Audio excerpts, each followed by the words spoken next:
Hello बच्चों, मैं स्मिता बिजलवान स्वागत करती हूँ आपका आईसीटी वर्चुअल क्लासरूम में। आशा करती हूँ आप सभी स्वस्थ होंगे और अच्छे से अपनी पढ़ाई कर रहे होंगे। बच्चों, आज हम पढ़ने जा रहे हैं क्लास 7th की साइंस। और क्लास 7 साइंस में हमारा चैप्टर चल रहा था exploring substances acid base and neutral, यानी कि एसिडिक, बेसिक और न्यूट्रल सब्सटेंसेस के बारे में हम बात कर रहे थे। कैसे हम पहचानेंगे किसी भी सॉल्यूशन को, कैसे आइडेंटिफाई करेंगे, इसके बारे में हम बात कर रहे थे। तो हमने ये पढ़ लिया था कि इंडिकेटर्स की मदद से हम किसी भी सॉल्यूशन के नेचर के बारे में जान लेते हैं, ठीक है, जान सकते हैं। जैसे कि हमारे पास एक है लिटमस इंडिकेटर। तो लिटमस इंडिकेटर भी हमें सॉल्यूशन के नेचर के बारे में इंफॉर्मेशन देता है ना, हमारी हेल्प करता है किसी भी सॉल्यूशन को आइडेंटिफाई करने में। जैसे अगर कोई एसिडिक सॉल्यूशन है तो लिटमस उसमें क्या करता है, लिटमस क्या करता है, एसिडिक सॉल्यूशन में रेड कलर शो करता है और बेसिक सॉल्यूशन में ब्लू कलर शो करता है। तो आसानी से हम आइडेंटिफाई कर सकते हैं एसिडिक और बेसिक सॉल्यूशन को। वहीं अगर न्यूट्रल सॉल्यूशन को आइडेंटिफाई करना हो तो वो रेड और ब्लू दोनों लिटमस पेपर पर कोई भी इफेक्ट नहीं डालते, यानी कि कोई भी चेंज वो नहीं करता। ठीक है, तो चलिए इसी को ही आगे कंटिन्यू करते हैं और बढ़ते हैं स्मार्ट बोर्ड की तरफ। रिवाइज कर लेते हैं लास्ट लेक्चर में क्या क्या हमने पढ़ा था। कुछ हमने एडिबल सब्सटेंसेस का हमने ये टेबल देख ली थी, जहां पर हमने देखा कि ये जो सब्सटेंसेस हैं ये sour, sweet, salty, different different taste इनका होता है। ठीक है, फिर हमने बात की थी कि जो सब्सटेंस सार टेस्ट के हैं, यानी कि जिनका स्वाद खट्टा है, वो कैसे होते हैं, एसिडिक नेचर के होते हैं, यानी कि अम्लीय प्रकृति के होते हैं। कुछ और एग्जाम्पल के बारे में भी बात कर ली थी, जैसे लेमन जूस है, ऑरेंज जूस है, आंवला है। ठीक है, इनमें अलग अलग तरह के एसिड्स प्रेजेंट होते हैं। एसिड के बारे में बात कर ली थी कि दो तरह के एसिड हमारे पास होते हैं, ऑर्गेनिक एसिड और मिनरल एसिड। ऑर्गेनिक एसिड कौन से होते हैं, जो हमें नेचर से मिलते हैं या जो नेचर में, हाँ, यानी कि जो नेचर से हमें मिलते हैं। जैसे कि बात करें तो लेमन्स, लेमन्स में होती है सिट्रिक एसिड। टैमरिंड यानी कि इमली, इमली में होती है टार्ट्रिक एसिड। मिल्क की बात करें, कर्ड की बात करें तो इनमें होती है लैक्टिक एसिड। विनेगर यानी कि सिरका की अगर हम बात करें तो इसमें होती है एसिटिक एसिड। तो ये कुछ एसिड हैं जो नेचर में अकर करती हैं, या नेचुरली अकरिंग एसिड्स भी इन्हें हम कह सकते हैं। वहीं दूसरे तरह के एसिड हैं मिनरल एसिड। तो मिनरल एसिड जो अर्थ में प्रेजेंट होती है और मिनरल से बनती है, उसे कहा जाता है मिनरल एसिड। जैसे कि हमारे पास सल्फ्यूरिक एसिड है, हाइड्रोक्लोरिक एसिड है, नाइट्रिक एसिड है, ये सभी क्या है, मिनरल एसिड्स हैं। फिर हमने यहाँ पर देख लिया था अलग अलग एसिड्स को और अलग अलग सब्सटेंस जिनमें ये पाई जाती है। जैसे यहाँ पर इम्पॉर्टेंट है बच्चों एंट्स स्टिंग, यानी कि चींटी का डंक। तो अगर आप देखें चींटी के डंक में भी एसिड पाई जाती है। और कौन सी एसिड है, फॉर्मिक एसिड। फॉर्मिक एसिड को हम मेथनोइक एसिड भी कहते हैं। और विनेगर की बात करें यानी कि सिरका, इसमें होती है एसिटिक एसिड। इसके अलावा कुछ और एग्जांपल है, जैसे कि कर्ड में लैक्टिक एसिड, स्पिनच में ऑक्सैलिक एसिड। तो ये टेबल आपके एनसीईआरटी में भी है। नेक्स्ट, एसिड की कुछ और प्रॉपर्टीज भी हमने देख ली थी। ठीक है, जैसे एसिड क्या होते हैं, इनका स्वाद खट्टा होता है, ये गुड कंडक्टर होते हैं। Acid in water mix water, यानी कि वाटर में जब हम एसिड डालते हैं तो ये वाटर को एक गुड कंडक्टर ऑफ इलेक्ट्रिसिटी बना देता है। वाटर में ये सॉल्युबल होते हैं और जब इन्हें डिसॉल्व किया जाता है तो ये देते हैं एक्सोथर्मिक रिएक्शन। ठीक है, एक्सोथर्मिक रिएक्शन मतलब ऐसी रिएक्शन जहां पर हीट रिलीज होती है। ठीक है, फिर कोरोसिवनेस की बात करें तो ये काफी कोरोसिव होते हैं। ठीक है, ये पेपर, डिस, मेटल, लकड़ी, ये सारी चीजों को डिस्ट्रॉय कर सकते हैं। स्किन पर अगर गिर जाए तो स्किन में जो है ये बर्न कॉज कर सकते हैं, यानी कि स्किन को जला सकते हैं। तो हम कह सकते हैं एसिड काफी कोरोसिव नेचर के होते हैं। फिर हमने बेकिंग सोडा की बात करें तो ये एक बेस है। बेस का स्वाद होता है बिटर, यानी कि कड़वा। ये टच करने में सोपी होते हैं, यानी कि साबुन जैसे होते हैं। अलग अलग पदार्थों में मिलते हैं, जैसे कि ब्लीच हो गया, अमोनिया, वॉशिंग पाउडर, सोप यानी कि साबुन, इन सभी में बेस पाया जाता है। तो कभी गलती से अगर आपके मुंह में साबुन चला गया हो, शैम्पू चला गया हो, है ना, मुंह धोते समय फेस वॉश करते समय, बाथिंग के समय, तो आपने देखा होगा कि इसका टेस्ट कैसा होता है, कड़वा होता है स्लाइटली। तो अलग अलग एग्जाम्पल्स की हमने बात की थी, जैसे कि डिटर्जेंट है, बेकिंग सोडा है, ड्रेन क्लीनर है, एंटासिड बेस है, लाइम वाटर है, इन सभी में बेस पाया जाता है। कुछ और एग्जाम्पल जैसे विंडो क्लीनर्स है ना, खिड़कियां साफ करते हैं जो हम, तो उसमें पाया जाता है ammonium hydroxide, lime water. Lime water क्या है, कैल्शियम हाइड्रोक्साइड, एक बेस ही है। ठीक है, सोप में पाए जाते हैं सोडियम हाइड्रोक्साइड, पोटेशियम हाइड्रोक्साइड, और मिल्क ऑफ मैग्नीशिया, जिसको हम दूध या मैग्नीशियम भी कहते हैं, इसमें पाया जाता है बच्चों मैग्नीशियम हाइड्रोक्साइड। क्लियर है? चलो, ये भी हो गया था। फिर प्रॉपर्टीज हमने देखी थी कि कुछ बेसिस कॉरोसिव नेचर के होते हैं, इलेक्ट्रिसिटी के ये गुड कंडक्टर होते हैं, टच करने में सोपी होते हैं, और टेस्ट में होते हैं कड़वे। फिर हमने न्यूट्रल सब्सटेंसेस के बारे में बात की थी कि न्यूट्रल सब्सटेंसेस क्या होते हैं। अब ऐसे पदार्थ जो ना तो अम्लीय होते हैं ना क्षारीय होते हैं, वो होते हैं न्यूट्रल। ठीक है, उन्हीं को क्या कहेंगे हम, न्यूट्रल इन नेचर। क्लियर है? जैसे कि प्योर वाटर है, तो प्योर वाटर आपने देखा है ना एसिडिक है ना बेसिक है। अगर हम टेस्ट वाइज बात करें तो जो ना खट्टे होते हैं ना कड़वे होते हैं।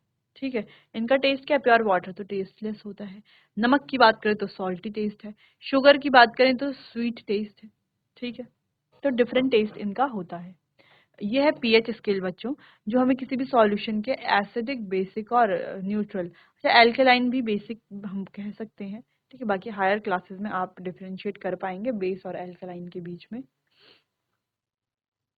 ठीक, तो चलो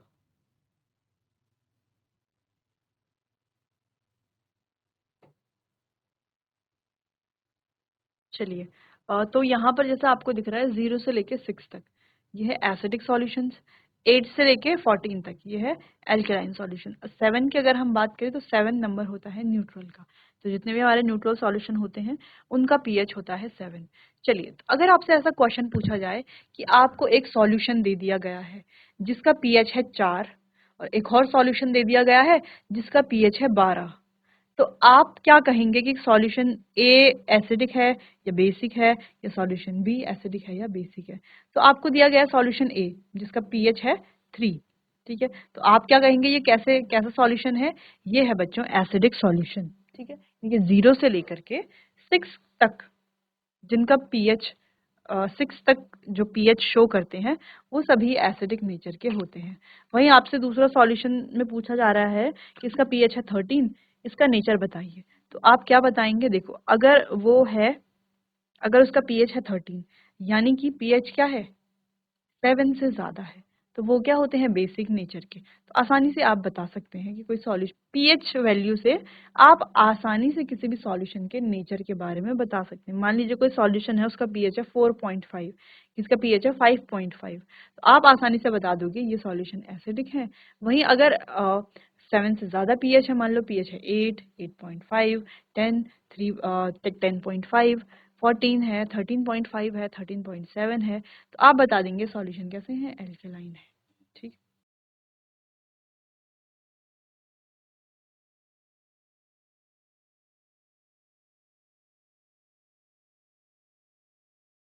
चलिए, फिर बच्चों हमने बात की थी इंडिकेटर्स के बारे में। अब ये इंडिकेटर जिसे हम सूचक कहते हैं, ये इंडिकेटर्स हैं क्या, ये करते क्या हैं, किस चीज के बारे में हमें सूचना देते हैं? तो बच्चों जो ये इंडिकेटर्स हैं ये हमें किसी सॉल्यूशन के एसिडिक, बेसिक या न्यूट्रल नेचर के बारे में बताते हैं। कैसे बताते हैं? अपने कलर में चेंज करके। ठीक है,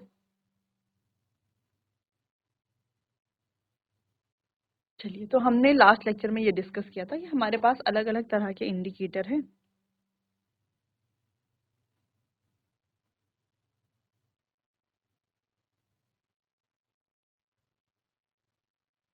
ठीक है, तो लिटमस है, टर्मरिक है, चाइना रोजर और फिनोल्फथालीन इंडिकेटर है। अगर हम बात करते हैं लिटमस, टर्मरिक और चाइना रोज की, तो ये तीनों ही कैसे हैं, नेचुरल इंडिकेटर है। वहीं फिनोल्फथैलीन इंडिकेटर की बात करें, या इसके अलावा और भी होते हैं जैसे मिथाइल ऑरेंज है, तो ये सभी कैसे होते हैं? ये सभी होते हैं बच्चों सिंथेटिक।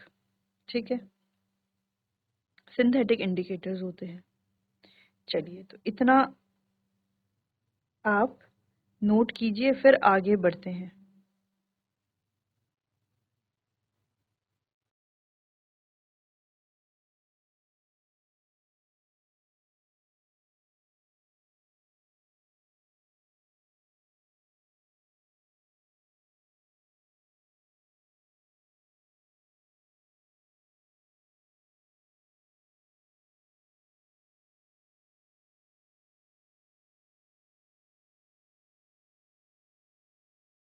चलिए, तो आगे बढ़ते हैं। सबसे पहले बात करते हैं लिटमस के बारे में। ठीक है, तो कुछ पॉइंट्स है जो हमें डिस्कस करने हैं।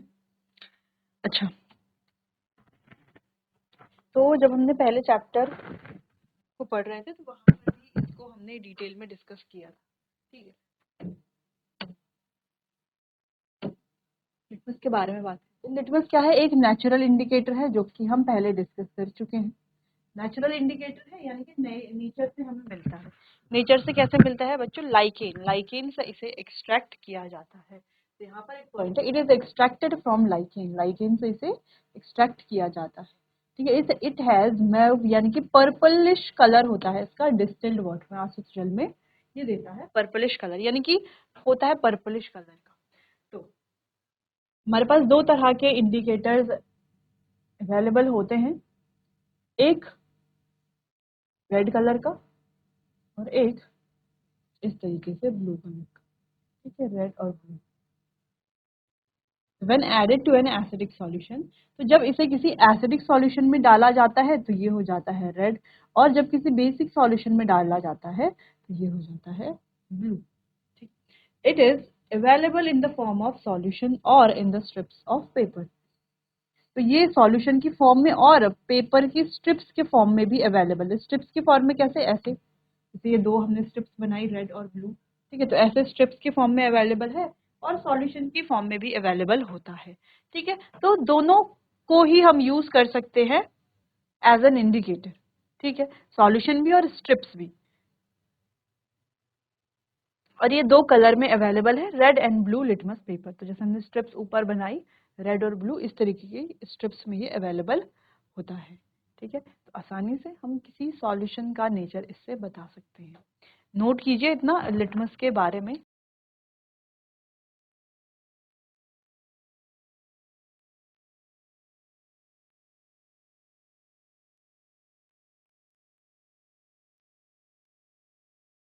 चलो आगे बढ़ते हैं। तो जैसे कि आप देख पा रहे हो, लिटमस का सॉल्यूशन इस तरीके से अवेलेबल होता है कि जैसे आपको इमेज में दिख रहा है। एसिड, किसी भी एसिडिक सॉल्यूशन में डालते ही इसका कलर कैसे हो जा रहा है? रेड हो जा रहा है। जैसे आपको एक बीकर दिख रहा है जिसमें रेड कलर का सॉल्यूशन है, तो ये है क्या? ये सॉल्यूशन ऐसा बना रेड। हमने क्या किया, किसी एसिड में लिटमस को डाला तो वो क्या हो गया? रेड कलर शो कर रहा है। वैसे आपको इसके साइड में दिख रहा होगा कि एल्कला, एल्कला यानी कि बेसिक सॉल्यूशन में क्या हो गया? इसका कलर ब्लू हो गया है। ठीक है, तो इस तरीके से आप इमेज एक बार देख लीजिए अच्छे से।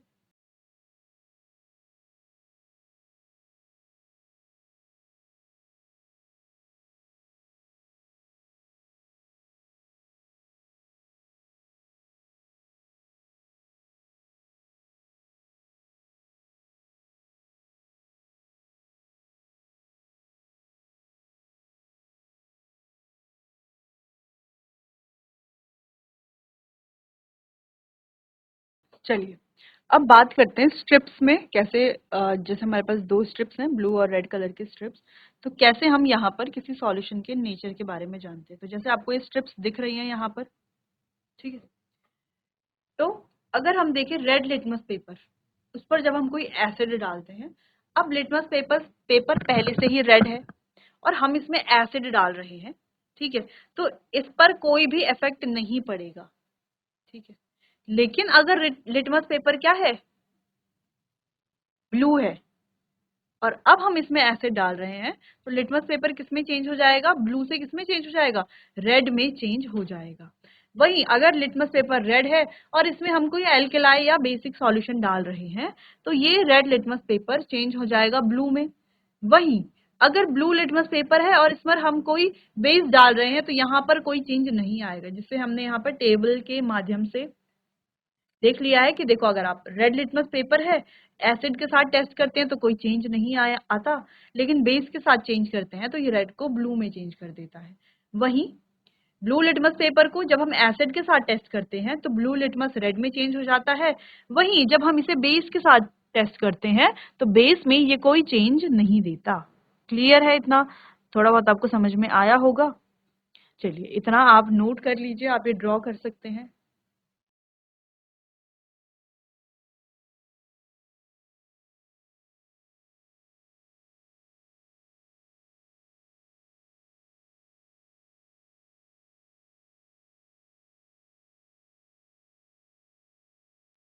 चलो आगे बढ़ते हैं, कुछ और एक्टिविटीज के बारे में बात करते हैं। ठीक है, तो यहाँ पर कुछ सॉल्यूशन दिए गए हैं। ठीक है, अभी सॉल्यूशंस क्या क्या हैं जैसे कि आप देख पा रहे हो ध्यान से। टैप वाटर है यानी कि नल का पानी है, डिटर्जेंट सॉल्यूशन है, ठीक है? इसके अलावा एरिएटेड ड्रिंक्स है, सोप सॉल्यूशन है, शैम्पू है, कॉमन सॉल्ट सॉल्यूशन है, शुगर सॉल्यूशन है, विनेगर है, baking soda, milk of magnesia, washing soda और लाइम वाटर। तो आपको यहाँ पर क्या दिख रहा है कि देखो अब हमें क्या करना है, ये जो गिवन सॉल्यूशंस है इन सॉल्यूशन को क्या करना है, लिटमस पेपर पर डालना है एक एक करके। तो हम इसको दो मेथड से कर सकते हैं, या तो हम ये जो सॉल्यूशन है इन सॉल्यूशन को बीकर में डाल करके और एक एक करके लिटमस पेपर डिप करेंगे और टेस्ट करेंगे। ठीक है, या हम क्या कर सकते हैं, लिटमस पेपर की छोटी छोटी स्ट्रिप्स काटेंगे, यानी कि लिटमस पेपर को ब्लू को और रेड को दोनों को अलग अलग क्या करेंगे, इनके स्ट्रिप्स काटेंगे, छोटे छोटे पीसेस काटेंगे, एक शीट पर स्प्रेड कर देंगे और उस शीट पर या उस टाइल पर क्या करेंगे, ड्रॉप वाइज ये जो शीट स्प्रेड की हुई है इनके ऊपर ये 12 सॉल्यूशन है तो 12 पीसेस कट करेंगे रेड लिटमस के और 12 पीसेस कट करेंगे ब्लू लिटमस के। ठीक है, और एक एक ड्रॉप वाइज क्या करेंगे, सारे रेड लिटमस पर जितने भी सॉल्यूशन हमारे पास है, जितने भी क्या है कलेक्टेड सैंपल्स हैं, इनके एक एक ड्रॉप डालेंगे। ठीक है, और चेक करेंगे कि क्या चेंज यहाँ पर हो रहा है। ठीक है, तो हम क्या देखेंगे, कुछ सॉल्यूशन ऐसे होंगे जो रेड लिटमस को ब्लू में चेंज कर रहे होंगे, कुछ ऐसे होंगे जिनका रेड लिटमस पर कोई असर नहीं पड़ रहा होगा। वहीं अगर हम ब्लू की बात करें तो कुछ सॉल्यूशन ऐसे होंगे जो ब्लू लिटमस को क्या कर रहे होंगे, रेड में चेंज कर रहे होंगे, और कुछ ऐसे होंगे जिनका ब्लू पर कोई इफेक्ट नहीं पड़ रहा होगा। तो दोनों में है, कुछ रेड को ब्लू में कर रहे होंगे, कुछ रेड ब्लू को रेड में कर रहे होंगे, और कुछ का दोनों पर कोई इफेक्ट नहीं पड़ रहा होगा, कुछ का किसी पर इफेक्ट नहीं पड़ रहा होगा। ठीक है, तो इसके बेसिस पर हम सॉल्यूशन क्या कर लेते हैं, ये जो सैंपल कलेक्ट किए हैं हमने, ये जो टेस्ट सॉल्यूशन है इनके नेचर बताते हैं। जैसे मान लीजिए हम लेते हैं कुछ एग्जाम्पल, अभी हम यहाँ पर देखते हैं, जैसे डिटर्जेंट का एग्जाम्पल देखते हैं। ठीक है, एक शुगर सॉल्यूशन का एग्जाम्पल देखते हैं और एक एरिएटेड ड्रिंक का एग्जाम्पल देखते हैं। ठीक है, तो हम क्या देखते हैं, डिटर्जेंट सॉल्यूशन जब हम इसमें क्या डालते हैं, रेड लिटमस पेपर को इसमें डिप करते हैं तो क्या देखते हैं, ये ब्लू में हो जाता है, रेड लिटमस ब्लू में हो जाता है और ब्लू में इसका कोई चेंज नहीं होता, यानी कि ये कैसे नेचर का है, बेसिक नेचर का है, क्योंकि ब्लू में चेंज हो रहा है। वहीं हम एरिएटेड ड्रिंक की बात करें तो ये रेड लिटमस पर तो इसका कोई इफेक्ट नहीं हो रहा है, लेकिन ब्लू लिटमस को क्या कर रहा है, ये रेड में चेंज कर रहा है। ठीक है, जिससे कि हमें ये पता चलता है कि ये सॉल्यूशन कैसा है, एसिडिक नेचर का है। फिर हम अगर हम शुगर सॉल्यूशन की बात करते हैं तो शुगर सॉल्यूशन का रेड लिटमस पर कोई इफेक्ट नहीं, ब्लू पर कोई इफेक्ट नहीं, यानी कि ये कैसा है, न्यूट्रल नेचर का है। ठीक है, एक यहाँ पर थोड़ा सा ये हो गया, शैम्पू है, शैम्पू को अगर हम रेड लिटमस पर डालेंगे तो रेड को किस में चेंज करेगा, रेड टू ब्लू में चेंज करेगा ये। ठीक है, और ब्लू लिटमस पर इसका कोई इफेक्ट नहीं पड़ेगा। ठीक है, ब्लू लिटमस पर इसका कोई इफेक्ट नहीं पड़ेगा, नो चेंज। ये कैसा हो गया, ये हो गया बच्चों बेसिक नेचर का। ये बाकी आप चेक कर लेना सॉल्यूशंस को। क्लियर है? चल तो ये आप देख लीजिए और ये टेबल आपको जरूर नोट करनी है।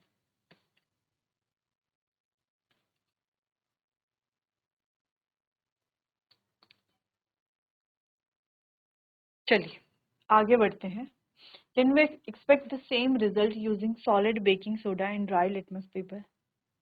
चलो तो देखते हैं, न्यूट्रल सॉल्यूशन के बारे में बात करते हैं। The solution which do not change the color of either red or blue litmus are known as neutral solution। यानी कि वो सॉल्यूशन जो रेड और ब्लू दोनों लिटमस पेपर का कोई कलर चेंज ही नहीं कर रहे, है ना, कोई कलर को उस पर कोई भी इफेक्ट नहीं पड़ रहा, रेड लिटमस पर भी और ब्लू पर भी, ठीक है, दोनों पर इस सॉल्यूशन को कोई इफेक्ट नहीं पड़ रहा, इसीलिए इन्हें कहा जाता है न्यूट्रल सॉल्यूशन। जैसे अगर हम बात करें टैप वाटर है या शुगर सॉल्यूशन है या सॉल्ट सॉल्यूशन है, तो ये सभी क्या है, रेड और ब्लू लिटमस दोनों पर ही इनका कोई इफेक्ट नहीं पड़ेगा, यानी कि दोनों के इफेक्ट कलर को ये चेंज नहीं करेंगे। रेड लिटमस रेड ही रहेगा, ब्लू लिटमस ब्लू ही रहेगा। क्लियर? तो ऐसे सॉल्यूशन होंगे न्यूट्रल सॉल्यूशंस।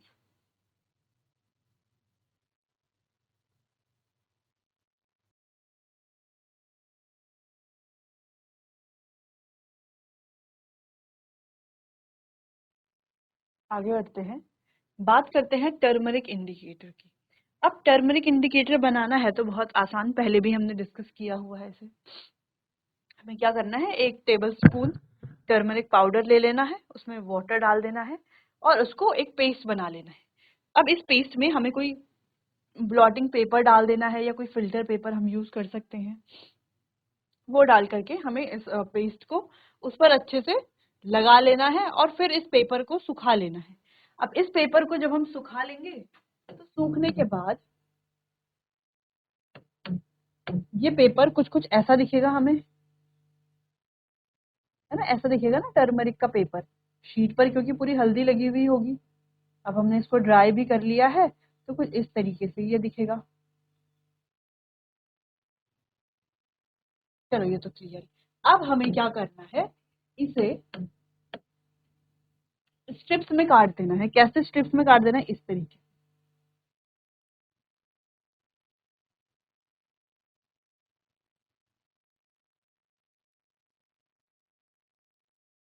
ऐसे स्ट्रिप्स में काट देना है हमें, छोटी छोटी स्ट्रिप्स में इस तरीके से हम काट देंगे। जब हम इसे स्ट्रिप्स में काट देंगे इस तरीके से हमें काटना है कि ऐसे स्ट्रिप्स हमें मिले।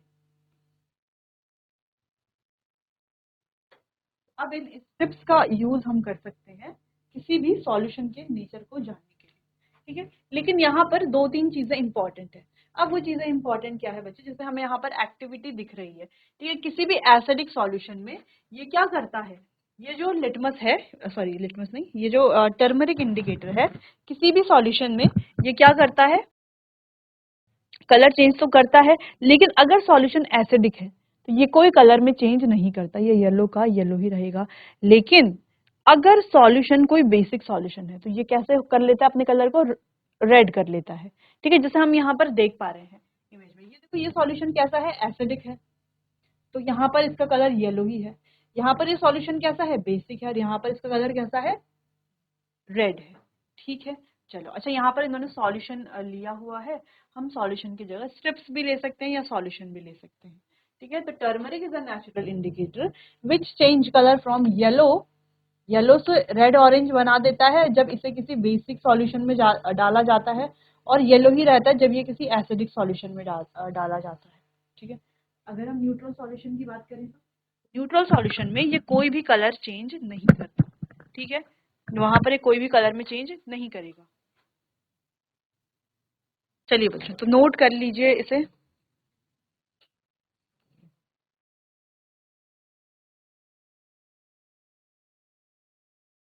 तो बच्चों आज हमने इंडिकेटर्स के बारे में बात की, अलग अलग इंडिकेटर्स को देखा।